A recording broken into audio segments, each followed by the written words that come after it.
Do you realize how powerful and manipulative the media is?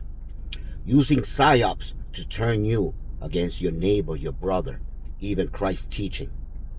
If you recall, as per biblical accounts, Jeshua, Jesus, when he was born, there were magi that went to King Herod, which was under the Roman authority, the king of Judea. And they told him that the Messiah, the messenger, the king of the Jews were upon us. He was so much involved in power that he sent out for every child 2 years or younger to be killed, trying to kill what you call Jesus. Obviously, the parents, well, Mary and Joseph, along with Jesus, went as immigrants to Egypt. Could you imagine in Egypt if they would have not allowed them in? Do you understand that the Bible under the Council of Nicaea has been manipulated, changed, books added, and taken away? Do you also realize that a lot of the books of the Bible were actually Jewish? Now, this is nothing against Jewish, because keep in mind there is a difference between Judaism and Zionism. But this is why history is important. And you need to understand that the media right now are owned by these Zionist elites that give us contrarian views because they own both sides and manipulate us to fight among each other. They own and control the Republican Party as well as the Democrats. They own the social media from Facebook, LinkedIn, TikTok, you name it. So obviously, they allow certain things to be used to manipulate you and other things to deflect. Now, I don't want to start rambling. I want you to watch this video and see how PSYOPs is being used. Watch this video right here for now. Unfortunately, some members of the media use their platforms to push their own personal bias. And agenda to control exactly what people think. This is extremely dangerous to our democracy. As you saw, that video shows you how you're being programmed and conditioned to make you believe, turning you against the immigrant people, against anything that they're giving you. But I don't want to start rambling, so I actually write things down so I can stay with a script and you can understand. So hear me out, because the truth hurts. Listen out, because if you knew history, you will understand what's happening right now, and that's the problem. You have no foresight because you do not know history. You keep repeating the same things over and over again. Now I'm going to begin. To those shouting, no trials, no delay, just deportation, let's take a pause and educate ourselves. You ask why undocumented immigrants should be treated respectfully.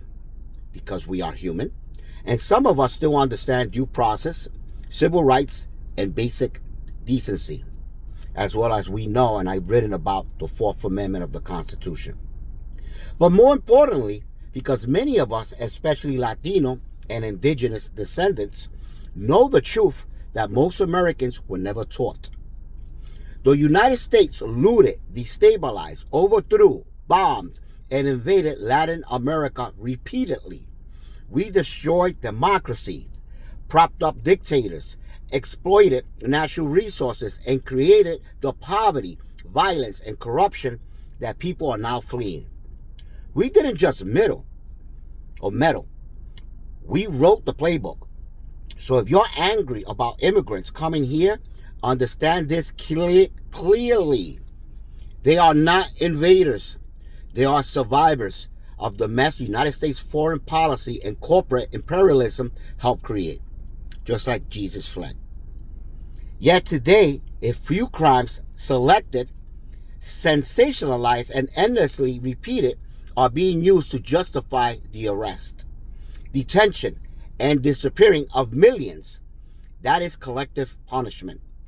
And collective punishment has never been justice. It has always been the pretext for atrocities. This is not about crime. This is about the manufacturing fear. Media control by political and financial elites floods the public with extreme anecdotes until people react emotionally instead of logically. Fear shuts down reasoning. Fear lowers judgment. Fear makes people obedient. And if you know when you're under fear or you under anger, your IQ, scientifically proven, goes down. So this is why they drive you to anger. And it's being done by the media. This is not about crime. This is not about manufacturing fear. Media controlled by politicians and financial elites floods the public with extreme anecdotes, as I said before. If elite controlled media show non-stop footage of people dying while taking a dump, think about this. If the media controlled elites will show people dying while taking a dump, millions will be afraid to use the bathroom. That's not exaggeration. It is psychology. Repetition creates perceived reality. You are being trained to hate your neighbor while the people actually looting the country remain invisible. And while immigrants are blamed as a group, here's the reality they refuse to confront. Violent crimes in the United States is overwhelmingly committed by United States-born citizens, not immigrants. By raw numbers alone, white Americans commit the majority of total violent crimes in the population group. Most serial killers, mass shooters, and school shooters in the United States history have been white, United States-born males. Domestic terrorism and extremist violence are overwhelmingly homegrown. So let's apply the same logic being used against immigrants. If a few immigrants commit crimes, deport them all. Then should we deport all the white people to Europe? Because most serial killers were whites. Should we exile all men because men commit most violent crimes? Should we strip entire populations of rights because of the actions of individuals who look like them? Of course not. Because that logic is insane, immoral, and unconstitutional. Yet, that's exactly the logic being applied to immigrants. Now, let's talk about whose land this actually is. The United States sits on stolen indigenous land, taken through genocide, forced removal, broken treaties, and mass death. Cherokee, Seminole, Ottawa Taínos, Choctaw, Apache, Lakota, Pueblo, and countless others were here long before borders existed. So when people scream about invasions, what they are really defending is a mythology of conquest. Keep in mind that conquest, when people say, oh, we conquer, we didn't steal. How did they conquer? By divide. By dividing us, we, the people. Native tribes, native people, because white is an illusion. Okay? We all know about Irish being slaves as well, and many others. Learn your facts and history. But that being said, so when people scream invasion, what are they really defending? Is a mythology of conquest. Let's cut the patriotic fairy tales. Here's a historical record in the archives. You can fact check this. Guatemala, 1954, CIA coup to protect United Fruit Company. Thousands murdered. Guess who owned those fruit companies? It was here in America. They sent a group and they went after these leaders and wiped out many people and created division. Kind of what they do right now in Iran, like what they've done in Syria and many others. Learn the facts. Chile, 1973. Backed Pinochet after copper nationalization. Dictatorship followed, and many died. Nicaragua, 1980s. Funded death squads and drug running to stop land reform. El Salvador, 1980. Armed military that massacred civilians. Honduras, 2009. Backed the coup after the president raised the minimum wage. Panama, 1903, 1989, and other years. Engineered revolutions, invaded, and seized the canal. And for those who don't know, Panama was actually part of Colombia. They divided the Colombia to actually take over the canal. Haiti, 1915, 1934, and other years. Occupy, rewrote its constitution, crush uprising. Dominican Republic, 1965, invaded to stop a pro-democracy movement. Cuba, failed invasions, then decades of economic strangulation. Right? We all know about the Bear Pigs and not look into it. Look also to declassify, archives declassify, officially declassify Operation Northwoods, which is the one operation that they used during 9/11. The same one.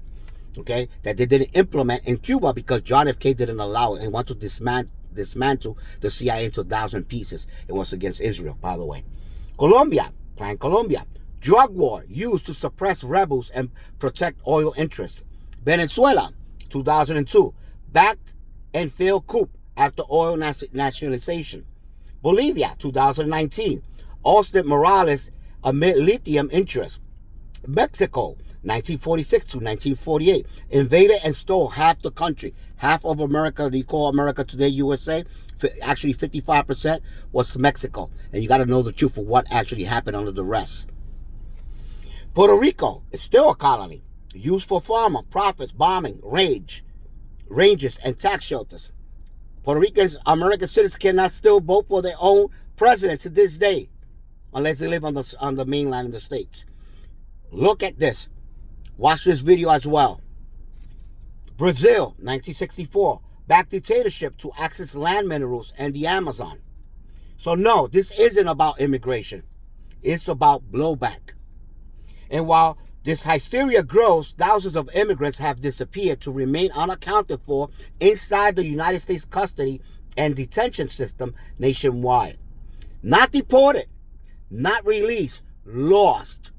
Family searching, transfer without records, exposure to third countries, report of rape, prolonged abuse, medical neglect, and death in custody.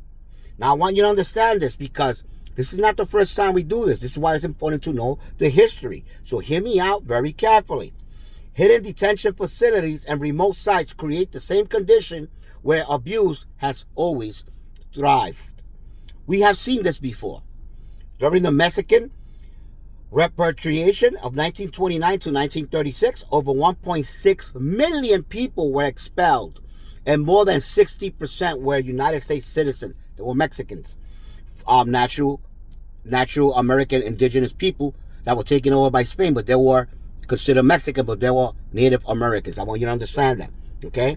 But the border didn't cross them, okay? Excuse me, they didn't cross the border crossed them. Farms, homes, businesses were ceased. Families were torn apart. Many of the same people who had helped America survive during World War I and World War II. American citizens, many were killed. 1.6 million taken out, which were one of the factors that led to the Great Depression. Wake up, people. Now, why did it led to the Great Depression? It was all planned. It was all planned for us to become the world currency. See, it's all planned. The Germany was all planned. We founded Hitler. You think I'm lying? And the Nazis regime? You think I'm lying? Look up Senator Prescott Bush, President George Bush, W. Bush's father. Okay? He funded, along with many other people in Wall Street, the Nazis. And many Nazis that you believe Nazis were Zionists. Why? Because they had a plan since the Balfour Declaration where many people from Israel or Jewish people did not want to leave Germany, that did not want to leave many of the countries, and they wanted to bring them to the state, what we know today of the state of Israel. It's a terrorist state made in 1948. Watch this as well if you want more information. So, during the Japanese-American internment, remember that, the Japanese, the war with Japan? We were lied to then. 1929 to 1936, over 1.6 million people were expelled. Okay, listen to that. 1942, the Japanese, that was the Mexican. 1942 to 1945, 120,000 people, 2/3 of them were United States citizens, were in prison without trial. Many died. This property was stolen. They lost their homes, they lost their businesses. American citizen. German and Italian Americans. Yeah, you want white as well? Okay. German Italian Americans were also interned. Native Americans were forcibly removed during the trial of tears under President Andrew Jackson, where thousands died after 9/11. Watch this video regarding 9/11. You were lied to. You were made believe that it was Muslim. Why? Watch this video right here. Listen to it for yourself. Listen to it carefully. They wanted us to destabilize the Middle East, turn it upside down, make it under our control. I went through the Pentagon 10 days after 9/11. I went downstairs. I was leaving the Pentagon, and an officer from the Joint Staff called me into his office and he said, I want you to know, he said, sir, we're going to attack Iraq. And I said, why? He said, we don't know. He said, I said, well, did they tie Saddam to 9/11? He said, no. And then I came back to the Pentagon about 6 weeks later. I saw the same officer. I said, why haven't we attacked Iraq? We still going to attack Iraq? He said, oh, sir. He said, it's worse than that. He pulled up a piece of paper off his desk. He said, I just got this memo from the Secretary of Defense's office that says we're going to attack and destroy the governments in 7 countries in 5 years. We're going to start with Iraq, and then we're going to move to Syria, Lebanon, Libya, Somalia, Sudan, and Iran. I said, is that a classified memo? He said, yes, sir. I said, well, don't show it to me. This country was taken over by a group of people with a policy coup.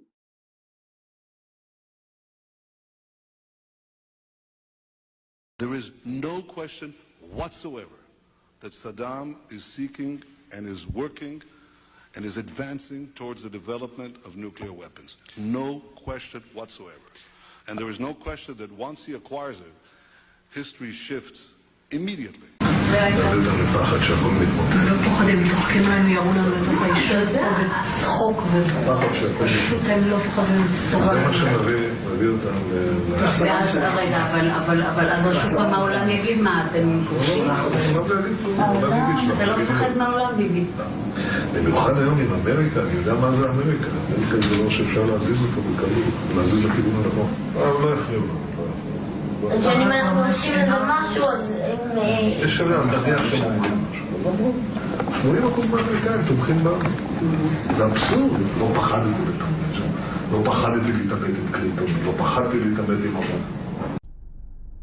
Muslims were rounded up, surveilled, detained, stripped of rights. They were ended up in Guantanamo Bay, right? Many were killed.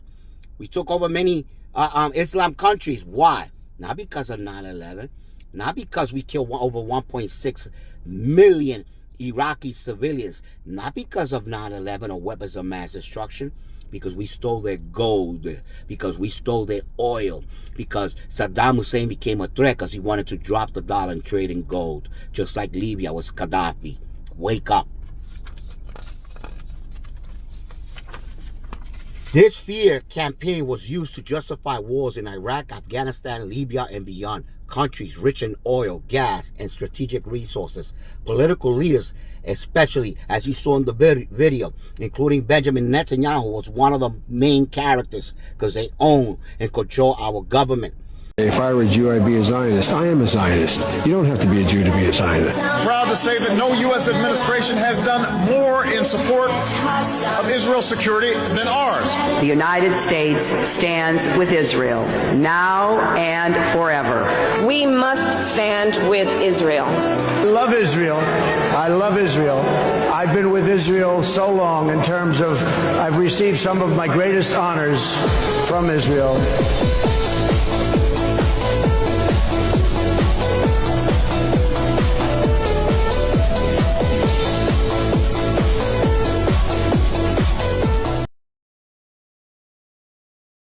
Okay, aggressively push narratives linking perpetual war to security, helping manufacture consent for endless conflict because they own these corporations in America where they make profits of billions while you American die with your blood, while you American pick up the tax bill.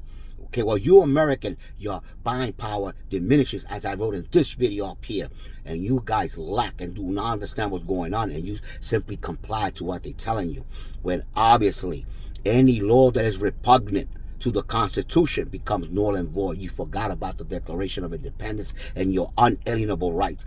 They were not given by government. The Constitution was not to give you rights because those rights are God-given, natural given. They were given by God, by nature. Those rights, or those what you know as constitutional rights, was to limit the government power. That's why you don't know history. You should read the Magna Carta and understand why we have these God-given rights and how are we protected. Okay? So, this is not law and order. This is fascism wrapped in a flag. And history is very clear about what happens next. And I warned you. I warned you. Watch these videos that I'm giving you. The command to wipe out from among all the descendants of Esav, descendants of Amalek, male and female, young and old. And that is why Amalek is so terrible, and it has to be totally uprooted. Therefore, God tells us we should erase their memory, and we should eradicate them from the face of the earth. Who is Amalek? Amalek comes from Esav. Esav, who in modern day terms is really basically, certainly one of them is America. Esav became Edom, which is a nation. Edom became Rome. Instead of it being Rome, it became Christianity. Christianity, of course, ultimately became Western civilization. So Esav today is really Western civilization. But the new Rome, the United States, the new Rome. Esav is Europe, the United States. The throne of God is incomplete until we destroy Amalek. I have the high privilege and distinct honor of presenting to you the Prime Minister of Israel, His Excellency Benjamin Netanyahu. Asking what's going to be with the Goyim when Mashiach comes. Will they be destroyed and annihilated? Someone asked, who cares? Okay. As a nation, they'll cease to exist, even as individuals. Every individual, no survivors. Not only as a nation they'll cease to exist, even as individuals. As Goyim, they're gone. Their personality, as they exist bifnei atzmam, as they would exist independently of Klal Yisrael, they don't exist. They're done. In modern terminology, they call it cultural genocide.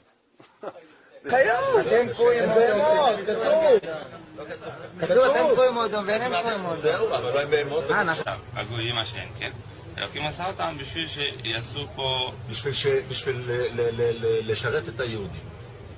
כל הגויים שאתה רואה שיש בעולם, המיליארדים האלה, הם הכל רק בשביל שהיהודים יהיה להם איזה תועלת. עכשיו, אנחנו לא רואים את זה, אנחנו לא יודעים בדיוק. היות ואנחנו בגלות, אז אוטומטי עדיין הם עוד לא משרתים אותנו לגמרי, רק חלקית. כל אחד יהיה, כשמשיח יבוא, אז כל אחד יהיה לו... יהיה לו אלפים עבדים, 2,800 עבדים. בינתיים, המשיח לא כאן, אז איך הם משרתים אותנו? הם בונים לנו רכבים, לא יודעים. דירות, בניינים. הם בונים את זה. למה? משרתים את היהודים. אבל יש גם יהודים שעושים את זה. Because... I'll ask in English. Do you believe that the Gentiles, the Goyim, will one day become the slaves of the Jews? It's not a belief. It's part of the Torah. אני חושב שיהודי הוא קצת יותר... כאילו, ודאי שיהיה לי עדיפות גדולה הרבה יותר לעזור ליהודים מאשר לגויים. למה? למה? כי יהודי הוא אח שלי. טוב, אני לא עוד פעם להביא את המספר המדויק, על כל יהודי אמור להיות 800 או יותר עבדים. Can we speak? Can I ask you some questions? About a little bit. No. I'd love to hear your thoughts on the current conflict. But everything that's happening, it's all an illusion? Yeah. Wow, that guy is one of the greatest optimists I've ever seen. How you doing? Can I ask you a couple questions? Yeah. So somebody just threw a water balloon at us. And now there's a crowd gathering because they're going to, they're saying that they're going to chase us away, and they're gathering numbers now. So there's a big flock of people that's going to chase us. Yeah, I'm not. So I'm not allowed to talk to anybody in the country. They feel that we're elitist, that we think of ourselves as better than them, which we do. And therefore, they hate us. What can we do? God selected us, you know? Educate yourself and prepare yourself for what's coming. Because if we attack Iran, mark my words, America will regret it, especially the terrorist state of Israel. That's what I have for you. Bye-bye.